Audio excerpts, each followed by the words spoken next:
Hello, ਸਤਿ ਸ਼੍ਰੀ ਅਕਾਲ ਸਾਰਿਆਂ ਨੂੰ। Welcome time to learn Punjab. ਅੱਜ ਦੀ ਤਾਜ਼ਾ ਅਪਡੇਟ ਲੈ ਕੇ ਆ ਰਹੇ ਹਾਂ ਜੋ ਕਿ ਰਿਕਰੂਟਮੈਂਟ ਸੰਬੰਧੀ ਹੈ, ਜਿਸ ਦੇ ਵਿੱਚ ਤੁਸੀਂ ਦੇਖ ਸਕਦੇ ਹੋ ਕਿ ਆਪਣਾ ਸੈਸ਼ਨ ਕੋਡ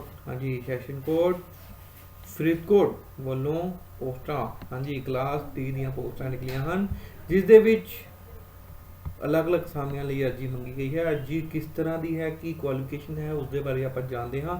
ਕਿੰਨੀਆਂ ਪੋਸਟਾਂ ਹਨ, ਇਸ ਦੇ ਬਾਰੇ ਵਿਸਤਾਰ ਸੇ ਜਾਣਦੇ ਹਾਂ।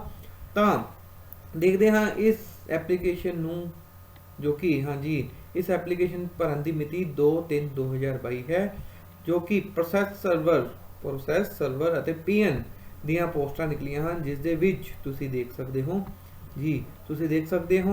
ਪ੍ਰੋਸੈਸ ਸਰਵਰ ਜਿਸ ਦੀਆਂ ਪੋਸਟਾਂ ਇਸ ਨੂੰ ਭਰਨ, ਇਸ ਦਾ ਫਾਰਮ ਉਹ ਵੀ ਤੁਹਾਨੂੰ ਅਪਡੇਟ ਕਰਵਾਇਆ ਜਾਏਗਾ, ਤੁਹਾਨੂੰ ਅਵੇਲ ਕਰਾਇਆ ਜਾਏਗਾ। ਤੋ ਇਸ ਦੇ ਸੰਬੰਧੀ ਤੁਸੀਂ ਦੇਖ ਸਕਦੇ ਹੋ ਪ੍ਰੋਸੈਸ ਸਰਵਰ ਦੀਆਂ ਕਲਾਸ 4 ਦੀਆਂ 7 ਪੋਸਟਾਂ ਹਨ, ਟੋਟਲ 7 ਪੋਸਟਾਂ ਹਨ, ਜਿਸ ਦੇ ਵਿੱਚ ਅਲੱਗ-ਅਲੱਗ ਪੋਸਟਾਂ ਹਨ, ਜਿਸ ਦੇ ਵਿੱਚ ਜਨਰਲ ਦੀਆਂ 5 ਹਨ, ਐਸਸੀ ਐससी ਦੀ ਇੱਕ ਪੋਸਟ ਹੈ ਔਰ BC ਦੀ ਇੱਕ ਪੋਸਟ ਹੈ। ਸੈਸ਼ਨ ਕੋਡ ਦੇ ਵਿੱਚ ਕਲਾਸ 4 ਦੀ ਪ੍ਰੋਸੈਸ ਸਰਵਰ ਦੀਆਂ ਪੋਸਟਾਂ, ਜਿਸ ਦੀ ਤਨਖਾਹ ਬਾਰੇ ਜ਼ਿਕਰ ਕੀਤਾ ਗਿਆ ਹੈ ਕਿ ਜਿਸ ਦੀ ਤਨਖਾਹ ਆਪਣੇ ਡਿਪਾਰਟਮੈਂਟ ਵਿੱਤ ਡਿਪਾਰਟਮੈਂਟ ਵੱਲੋਂ ਦਰਸਾਏ ਗਏ ਨੋਟੀਫਿਕੇਸ਼ਨ ਦਾ ਹਵਾਲਾ ਦਿੱਤਾ ਗਿਆ ਹੈ, ਉਸ ਦੇ ਤਹਿਤ ਜੋ ਵੀ ਹੋਏਗੀ ਉਹ ਦਿੱਤੀ ਜਾਏਗੀ। ਔਰ ਕੁਆਲੀਫਿਕੇਸ਼ਨ ਇਸ ਦੇ ਰਿਗਾਰਡਿੰਗ ਮੰਗੀ ਗਈ ਹੈ ਕਿ ਸ਼ੁੱਡ ਬੀ ਮੈਟ੍ਰਿਕੂਲੇਟ 10ਵੀਂ ਪਾਸ ਹੋਣਾ ਚਾਹੀਦਾ ਹੈ ਅਤੇ ਪੰਜਾਬੀ ਦੀ ਜਾਣਕਾਰੀ ਹੋਣੀ ਚਾਹੀਦੀ ਹੈ। ਔਰ ਇਸ ਦੀ ਉਮਰ ਕੀ ਹੈ? ਉਮਰ ਤੁਸੀਂ ਦੇਖ ਸਕਦੇ ਹੋ 18 ਤੋਂ 35 ਸਾਲ ਤੱਕ ਦੀ ਹੈ। 1/1/2022 ਨੂੰ ਜਨਰਲ ਕੈਟਾਗਰੀ ਹੈ ਤਾਂ ਉਸ ਦੀ ਉਮਰ 18 ਤੋਂ 35 ਸਾਲ ਹੋਣਾ ਚਾਹੀਦੀ ਹੈ। ਜੇਕਰ ਐਸਸੀ ਹੈ ਤਾਂ 5 ਸਾਲ ਦੀ ਰਿਲੈਕਸੇਸ਼ਨ ਮਿਲੇਗੀ, BC ਹੈ ਤਾਂ 5 ਸਾਲ ਦੀ ਰਿਲੈਕਸੇਸ਼ਨ ਮਿਲੇਗੀ, ਹੈਂਡੀਕੈਪ ਹੈ ਤਾਂ ਉਸ ਨੂੰ ਰਿਲੈਕਸੇਸ਼ਨ ਮਿਲੇਗੀ। तो इस तरह ये क्वालिफिकेशन प्रोसैस सर्वर दी है। तो अगे देखते हाँ, इस तरह ही PN दी पोस्टां हैं। PN दी पोस्टां दे रिगार्डिंग 6 पोस्टां हैं, जिस दे विच जनरल दियां 5 हैं, हैंडीकैप दी 1 है। तो इस दी तनख्वाह की होएगी? तनख्वाह भी समय ते जारी वित्त विभाग के लैटर नंबर का हवाला दिता गया है, जो कि 2015 ਵਿੱਚ ਸੀ, ਜੋ ਕਿ ਤਨਖਾਹ ਉਸ ਦੇ ਅਨੁਸਾਰ ਹੀ ਦਿੱਤੀ ਜਾਵੇਗੀ। तो ਇਸ ਦੀ ਕੁਆਲੀਫਿਕੇਸ਼ਨ ਕੀ ਹੈ? ਕੁਆਲੀਫਿਕੇਸ਼ਨ ਦੇ ਬਾਰੇ ਜਾਣਦੇ ਹਾਂ। Qualification should have knowledge of Punjabi, should have knowledge of Punjabi language और 8ਵੀਂ ਪਾਸ ਹੋਣਾ ਚਾਹੀਦਾ ਹੈ, ਜਿਸ ਦੇ ਵਿੱਚ ਉਸ ਦੀ अपना पंजाबी पास की होनी चाहिए है। उम्र की है? उम्र 18 तो 35 साल तक का होना चाहिए है जनरल कैटागरी ਲਈ। अगर हैंडीकैप है तो उसदे विच जो रिलैक्सेशन सरकार ਵੱਲੋਂ ਦਿੱਤੀ ਜਾਂਦੀ ਹੈ ਉਸ ਨੂੰ ਜੋੜ ਦਿੱਤਾ ਜਾਵੇਗਾ, 35 ਨੂੰ ਉਸ ਦੇ ਵਿੱਚ ਜੋੜ ਦਿੱਤਾ ਜਾਏਗਾ। तो ਇਹ ਕਿੱਥੇ ਪੋਸਟ ਕਰਨਾ ਹੈ, ਕਿਵੇਂ ਪੋਸਟ ਕਰਨਾ ਹੈ, ਉਸ ਦੇ ਬਾਰੇ ਆਪਾਂ ਜਾਣਦੇ ਹਾਂ। तो ਇਸ ਦੇ ਇੰਟਰਵਿਊ ਬਾਰੇ ਵੀ ਡਿਟੇਲ ਦਿੱਤੀ ਗਈ ਹੈ, ਜਿਵੇਂ ਕਿ ਤੁਸੀਂ ਦੇਖ ਸਕਦੇ ਹੋ कि इस दे विच मैंशन किया गया है कि शेड्यूल ऑफिस मतलब 10 बजे हर परसन को अल्फाबेट वाइज बुलाया जाएगा, A to F। जेकर तुहाडा नाम अनिल है तो तुहाडे होर किसी का नाम F ते निकलता है या फरियांत कह लिए, कुछ भी कह लिए, F ते निकलता है, उन्होंने 7/3/2022 ਨੂੰ बुलाया गया है। जे और G जिन्हों का अखर नेम G तो शुरू होता है गगन और L ललित ते खत्म होता है, जिमें कि उन्होंने 8/3/2022 ਨੂੰ बुलाया गया है। इस तरह ही M for Monu, R for Ravinder, उन्होंने 9 तारीख ਨੂੰ बुलाया गया है। तो इस दे विच MNOPQR सारे कवर होंगे हैं। S तो लैके Z तक अल्फाबेट जिन्हों के हैं उन्होंने 10/3/2022 ਨੂੰ बुलाया गया है।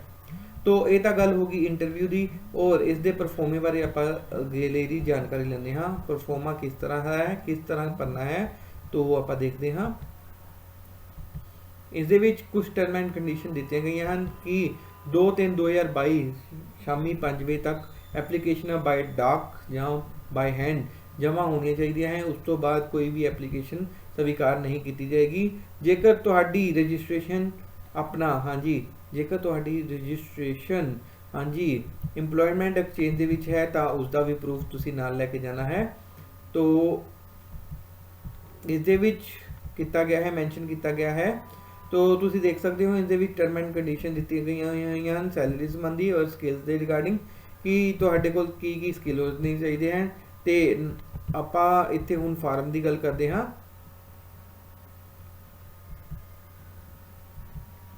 जी हाँ तो फार्म ते आने हाँ फार्म दे विच तुसी डिटेल देख सकते हो।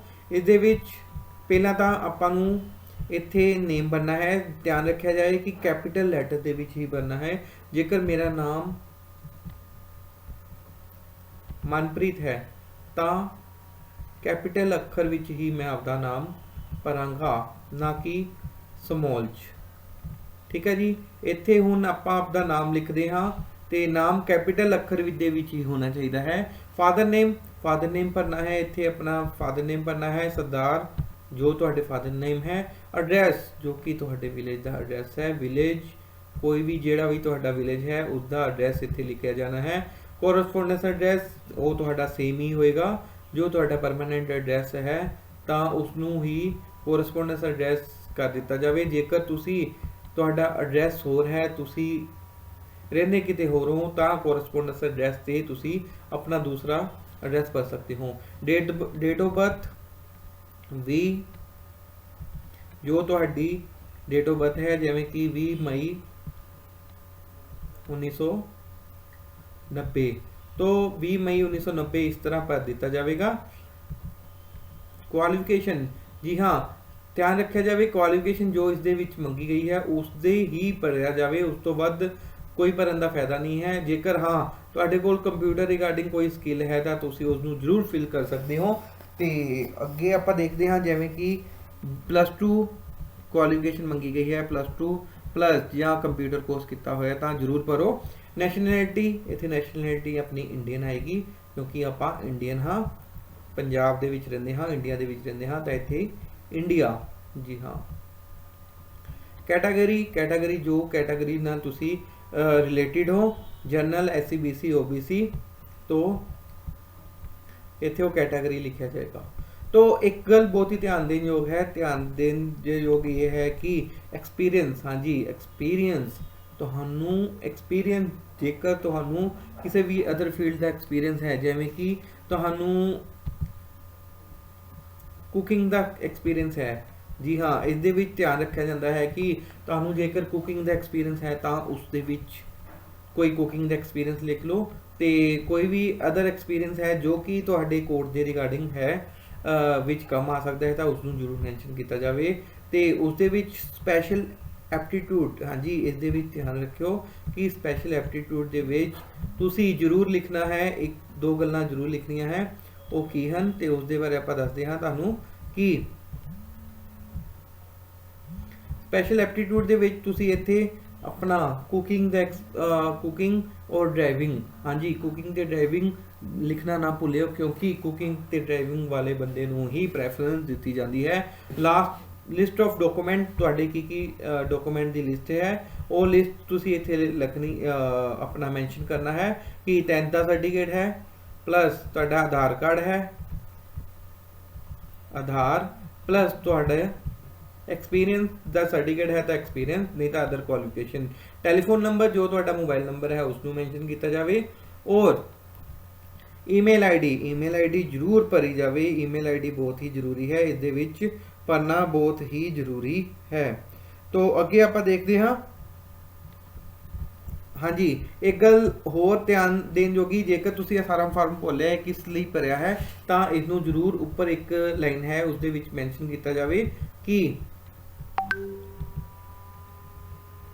हाँ जी application applied for the post हाँ जी इत्थे तुसी भरना है। जेकर तुसी प्रोसैस सर्वर की पोस्ट भर रहे हो तो इत्थे प्रोसैस सर्वर अगर PN की भर रहे हो तो PN का वेरवा इत्थे जरूर लिखियो नहीं तो तुहाडी एप्लीकेशन एप्लीकेबल नहीं मन्नी जाएगी रिजैक्ट कर दी जाएगी क्योंकि तुहानू तुसी उहदे विच डेस्टिनेशन नहीं भरी है। तो इस दे विच जो तुसी डेस्टिनेशन भरोगे वो जरूर इस दे विच भरो। तो इस दे संबंधी जो परफॉर्मा है ਉਹ ਇਸ ਤੁਸੀਂ ਡਿਸਕ੍ਰਿਪਸ਼ਨ ਬਾਕਸ ਦੇ ਵਿੱਚੋਂ ਡਾਊਨਲੋਡ ਕਰ ਸਕਦੇ ਹੋ। ਤੇ